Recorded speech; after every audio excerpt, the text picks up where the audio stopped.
এই যে বন্ধুরা, ভালোবাসার সকল রকমের গল্প পেতে আমাদের বোম্বে ডায়েরি চ্যানেলটি সাবস্ক্রাইব করে পাশে থাকা বেল আইকনটি বাজিয়ে দিন না প্লিজ। রায়হানের একজন লোককে তোমার বাড়িতে সবার উপর নজর রাখছিল। আমার গার্ডরা আবার তাদের উপর নজর রাখছিল, তাই আজ রাশেদের হাতে নাতে একদম ধরা পড়েছে। আমার মাথা খারাপ হয়ে গিয়েছিল, তাই মেরে দিয়েছি। কাকে ভালোভাবে বোঝালেই তো হতো নাকি? কি?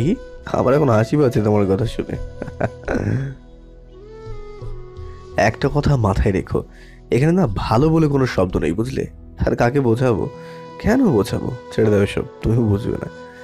তাই বলে একটা মানুষকে এভাবে মেরে দেবেন? হাত কাঁপে না আপনার মানুষ মারতে? না, কাঁপে না। ইস, আমার তো দেখেই গা গুলিয়ে যায়। ইয়াক।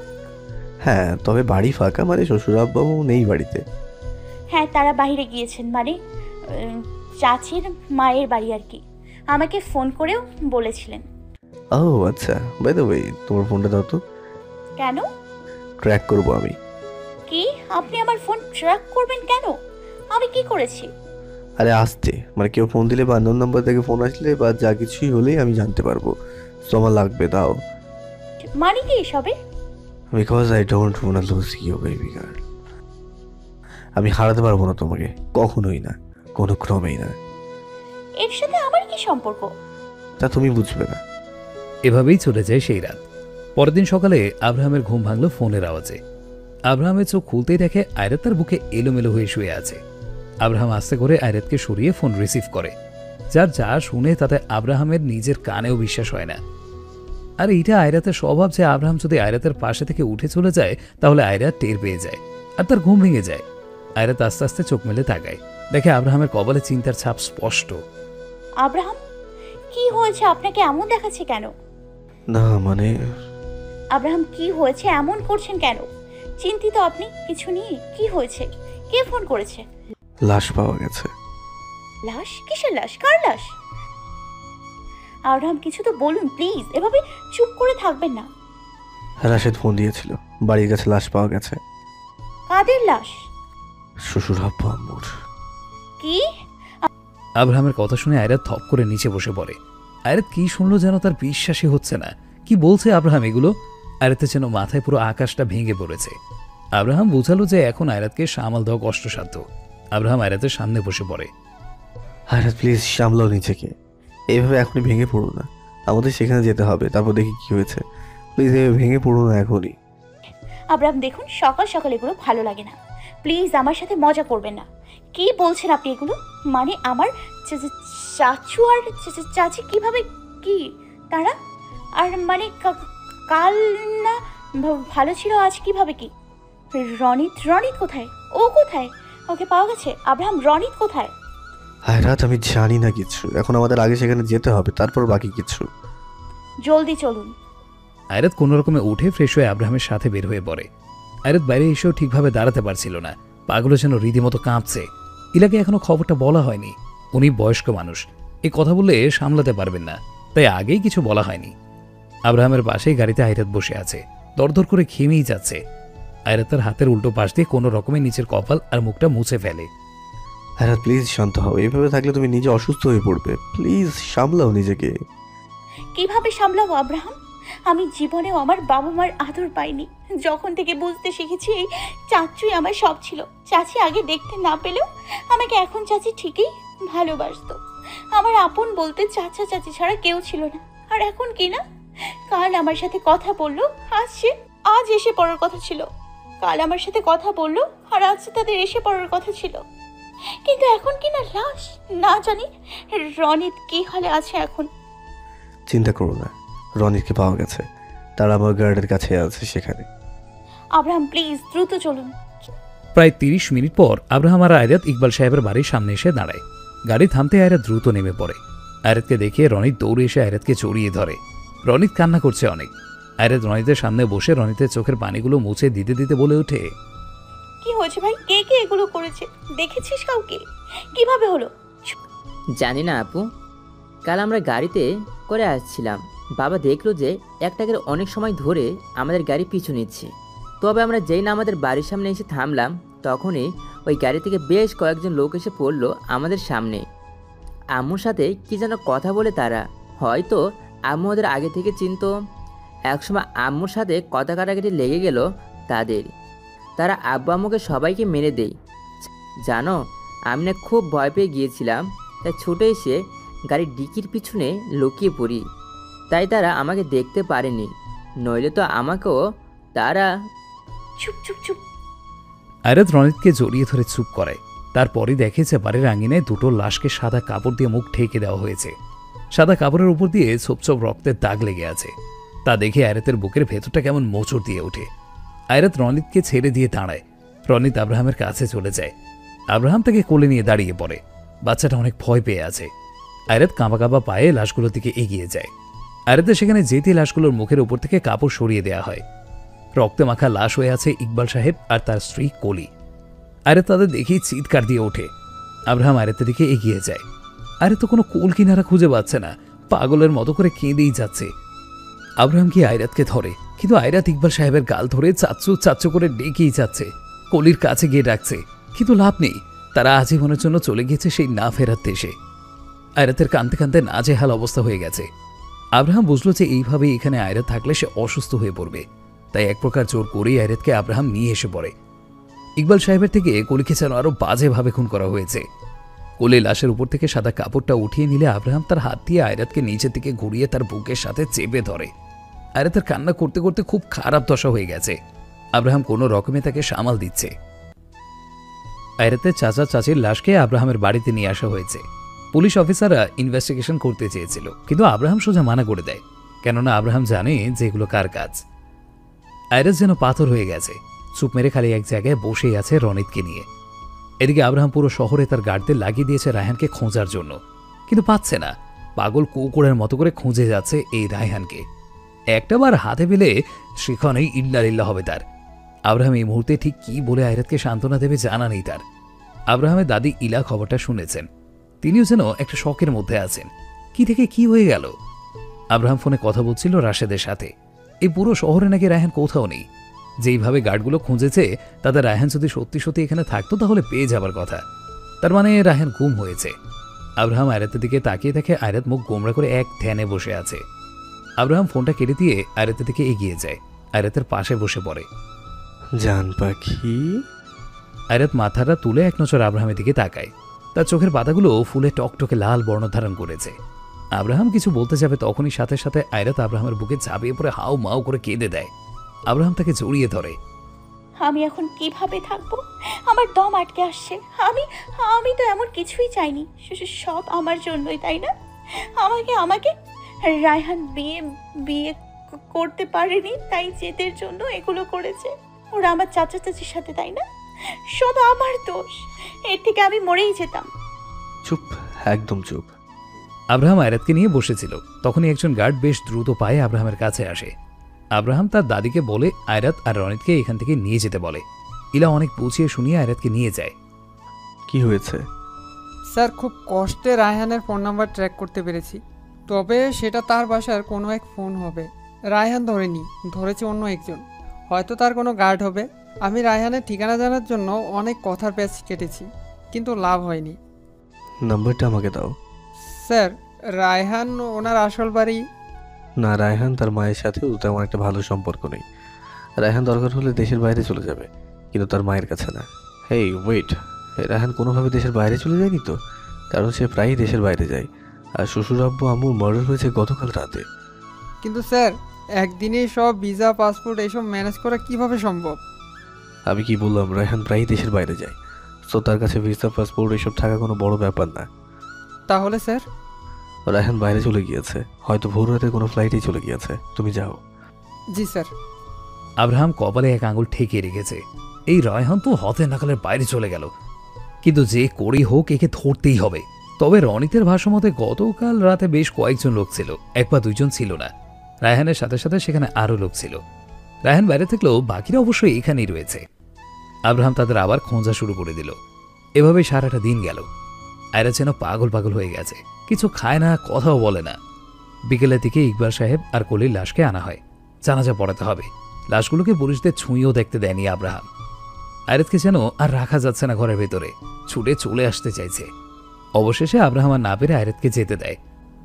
আয়রাত দুটো লাশের মাঝখানে বসে আবার হাউ মাউ করে কাঁদছে। রনিতকে আসতে দেয়নি এখানে।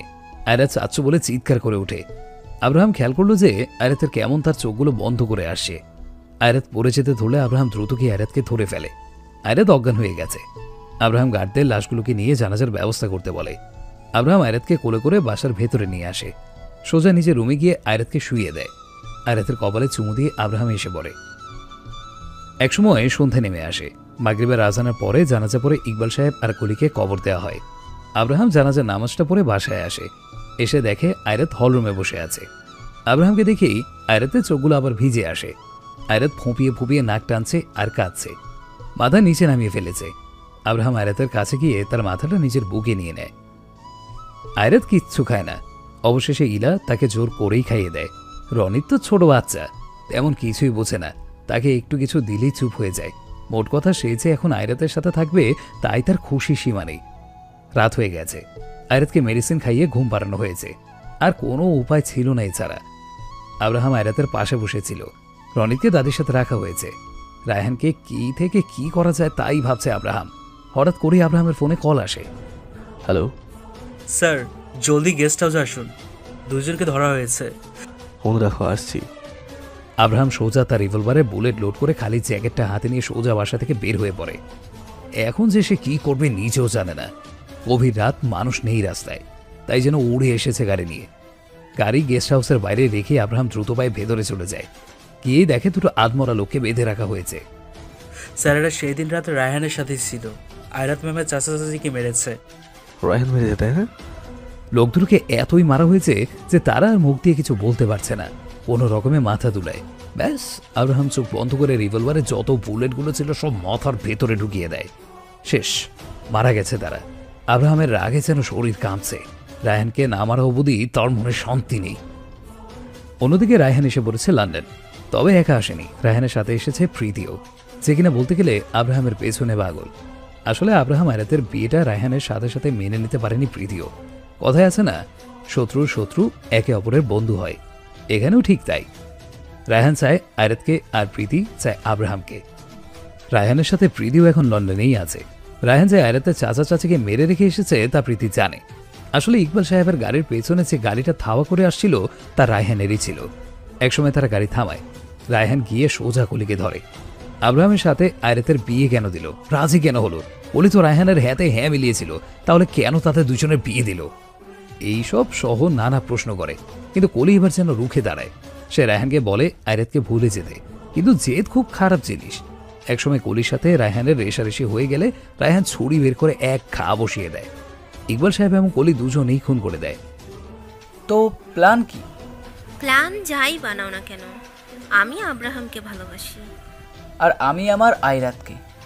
হ্যাঁ, আচ্ছা, আয়রাতের পেছনে তোমরা দুই ভাই এত পাগল কেন? কি আছে ওই মেয়ের মাঝে? চুপ, একদম চুপ, মুখ সামলে। ধরতে গেলে তো তুমি আয়রাতের কাহিনী আঙুলেও যোগ্য হবে না, তার উপর আবার বড় বড় কথা।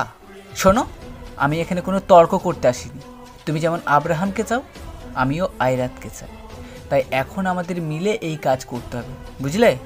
তো নিজের মুখ চালানো বন্ধ করে মাথাটা চালাও। তুমি যেহেতু আয়রাতের চাচা চাচিকে মেরেছো, তাই আব্রাহাম এখন তোমায় হন্য হয়ে খুঁজবে। কিন্তু পাবে না। হ্যাঁ, আব্রাহাম অনেক হাই লেভেলের মাল, বুঝলে? ওর মতো ছেলে হাতে হাত রেখে বসে থাকবে তা তো হবেই না। তখনই রায়হানের ফোন আসে। কিভাবে হলো এটা? Be careful. আর হ্যাঁ, সব লুকিয়ে করবি যেন টের না পায়। আর দরকার হলে তোরাও পালিয়ে যা সেখান থেকে। কি হলো? সেদিন রাতে আমার সাথে যারা ছিল, আব্রাহাম তাদের মাঝে দুইজনকে মেরে ফেলেছে। বলেছিলাম না যে আব্রাহাম হাতে হাত রাখার মতো মানুষ না? রায়হান পারবে তো আমার আব্রাহামের সাথে? এক্সকিউজ মি, এখানে আমি তোমাকে সবার সামনে আব্রাহামের গুণগান গাওয়ার জন্য আনিনি, বুঝেছো? ভাবো কিভাবে আয়রাত আব্রাহামকে আলাদা করা যায়। আলাদা তো করতেই হবে। আব্রাহাম বাড়ি ফিরে আসে। রুমে গিয়ে দেখে আয়রাত হাত পা কাঁচোমাচো করে শুয়ে আছে ছোট বাচ্চার মতো। আব্রাহাম গিয়ে আয়রাতের পাশে বসে তার মাথায় হাত রাখে। আয়রাত আব্রাহামের হাতটা খপ করে ধরে ফেলে, চোখ মেলে তাকায়। আমি আপনাকে না বলতাম যে এসব খুন খারাপ করবেন না, বাদ দিন এই মাফিয়া জগৎ, কিন্তু না, আমি আর এমন বলবো না। আব্রাহাম যারা চাচু আর চাচিকে মেরেছে, প্লিজ তাদের এমন মৃত্যু দেবেন যেন তাদের দেখে রাস্তার কুকুর অবধি কাঁদে। জানিয়ে মেরে ফেলবেন একদম, কেউ যেন বেঁচে না থাকে, কেউ না। আয়রাতের রাগে মুখ লাল হয়ে গেছে। আব্রাহাম আয়রাতকে জড়িয়ে ধরে। মেয়েটা সারাটা দিন কেঁদেছে। আয়রাত আব্রাহামের কোলেই মাথা রেখে ঘুমিয়ে পড়ে, আর আব্রাহাম আয়রাতের মাথায় হাত বুলাতে থাকে। তার জন্য সারা রাত আয়রাতকে দেখে দেখে কেটে গিয়েছে। পরের দিন সকাল হয়, কারণ মন ভালো নেই। রনিতে স্কুল ছিল কিন্তু আয়রাত পাঠায়নি। রায়হানের যে চেলাদের আব্রাহাম সেই রাতে মেরেছে তাদের মুখ থেকেই শুনেছে যে সেদিন রাতে নাকি তারা মোট 5 জন ছিল। 2 জনকে তো মেরেই ফেলেছে, আর বাকি 2 জনের খবরও পেয়ে গেছে। আর 5 নম্বরে বাকি রইল রায়হান। আব্রাহাম তার প্রায় অনেকগুলো গার্ডদের নিয়ে গিয়ে রায়হানের বাসায় তালাশি করেছে। ঘর একদম ভেঙে ভেতরে গিয়েছে, ঘরটাকে গোয়াল ঘর বানিয়ে দিয়েছে। তবে অবাকের বিষয় হচ্ছে এইটা যে রায়হানের বাড়ি থেকে 2টো ভুয়া পাসপোর্ট পাওয়া গেছে। সেখানে শুধু রায়হানের ছবিটাই আসল, এমনকি রায়হানের নাম অবধি ফেক ছিল। রায়হানের বাড়ি থেকে প্রচুর বেআইনি জিনিসপত্র পাওয়া গেছে। রায়হানের আসল বাড়িতে তো তার মা থাকে, আর রায়হান এমনই এক ব্যক্তি যে কিনা তার মাকেও সহ্য করতে পারে না। তাই সেখানে অর্থাৎ তার আসল বাড়িতে কিছু রাখার প্রশ্নই আসে না। যা বা যেগুলো থাকার কথা সব এই বাড়িতেই আছে। আব্রাহাম রায়হানের পুরো বাড়িটা পুলিশের আন্ডারে রাখে। রায়হানের ব্যাপারে যা যা জানার তার প্রায় সবই জেনে গেছে। অনেক ধোলাই দেওয়া হয়েছিল লোকগুলোকে, যেন রায়হানের ব্যাপারে আর বাকি যা যা জানে সব বলে দেয়। এত পরিমাণে কেলানি দেওয়া হয়েছে যা বলার বাইরে। পরিশেষে একজন বলেই দেয় যে রায়হান লুকিয়ে লন্ডন পাড়ি জমিয়েছে। তার পরের দিনই আব্রাহাম সবকিছু রেডি করে ফেলে, যে করেই হোক লন্ডন যেতে হবে। তবে আয়রাতকে এই ব্যাপারে কিছুই বলা হয়নি, সে অযথা চিন্তা করবে তাই। আব্রাহামের কাছে বর্তমানে রায়হানের মূল ঠিকানা বা ফোন নাম্বার সব আছে, ইনফ্যাক্ট ফ্লাইটও রেডি। আব্রাহাম আজ যদি রায়হানকে নিজের সামনে পায় তাহলে কি যে করবে বলা বড় দায়। এখন আব্রাহাম ল্যাপটপ সামনে নিয়ে বসে আছে, গভীর মনোযোগ দিয়ে কি যেন একটা করছে। আয়রাত এসে আব্রাহামের পাশে বসে। কি করছেন? আমাকে ইমিডিয়েটলি লন্ডন যেতে হবে। কিন্তু কেন? কাজ আছে ইম্পর্টেন্ট। কিন্তু হুট করে লন্ডন? ভিসা? ভিসা পাসপোর্ট সব রেডি আছে, ইভেন ফ্লাইটও। কবে আসবেন? একদিন পর, কেননা আজ সেখানে গিয়ে আবার আজকে এখানে ব্যাক করা কঠিন, তো আগামীকাল আসবো। আয়রাত উঠে আব্রাহামের পাশ থেকে চলে আসতে ধরলে আব্রাহাম আয়রাতের হাত ধরে ফেলে, টেনে নিজের কাছে বসিয়ে দেয়। আয়রাতকে নিচে থেকে ঘুরিয়ে তার 2 হাত নিচে 2 হাতের ভাঁজে রেখে দেয়। কি হয়েছে? কই কিছু না তো। মন খারাপ? আমার না কিছুই ভালো লাগছে না, কেন যেন মনে হচ্ছে যে সামনে বড় কোনো বিপদ আছে, মানে কিছু তো একটা হবেই। আমার মন কুড়াচ্ছে, কোনো কিছুতেই আমি মন বসাতে পারছি না। এক অজানা চিন্তা ভয় মনে এসে বাসা বাঁধছে। আয়রাতের কথা শুনে আব্রাহাম মুচকি হাসে। আয়রাতের গালের পাশে নিজের হাত রেখে দিয়ে বলে ওঠে, এগুলো তোমার মনের ভুল ছাড়া কিছুই না, ওকে? ভয় পেও না, কিছুই হবে না, কিচ্ছু না। আচ্ছা আপনি লন্ডন কেন যাচ্ছেন না বলুন না?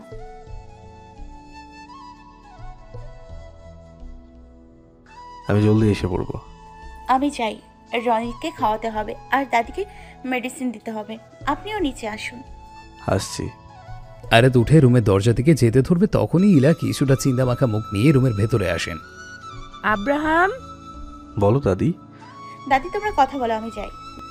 আব্রাহাম রাগ করিস না। দাদি হয়েছেটা কি? রুকসানা এসেছে। উনি এখানে কেন? আমি জানি না, হল রুমেই বসে আছে, তোর সাথে দেখা করতে এসেছে। প্লিজ সোনা, তুই রাগ করিস না। দাদি, মানলাম আমি একটু রাগী, কিন্তু এতটাও না যে যাত্রার সাথে খারাপ বিহেভ করে দেবো। যাই হোক, ওনাকে পাঠিয়ে দিও। আচ্ছা। ওদিকে আয়রাত সিঁড়ি বেয়ে নিচে নেমে পড়ে।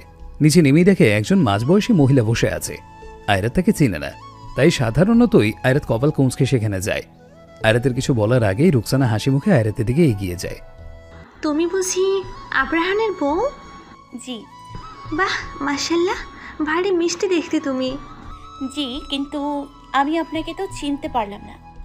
না চেনারই কথা, আর এছাড়াও চেনেই বা কী করবে? তেমন কিছু বা কেউ লাগি না আমি তোমার।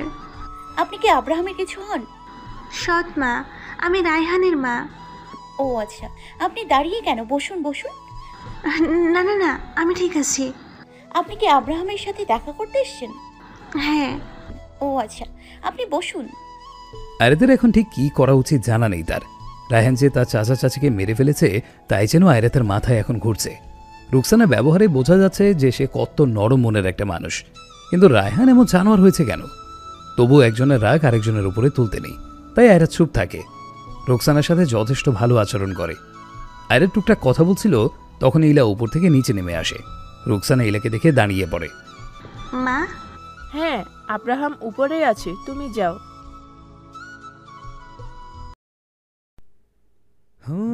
धूप में जलते हुए तन को साया पैर की मिल गई, रूठे बच्चे की हंसी जैसे फुसलाने से फिर खिल गई। कुछ ऐसा ही अब महसूस दिल को हो रहा है, बरसों के पुराने जख्म पे मरहम लगा सा है। कुछ ऐसा रहम इस लम्हे में है, ये लम्हा कहा था मेरा,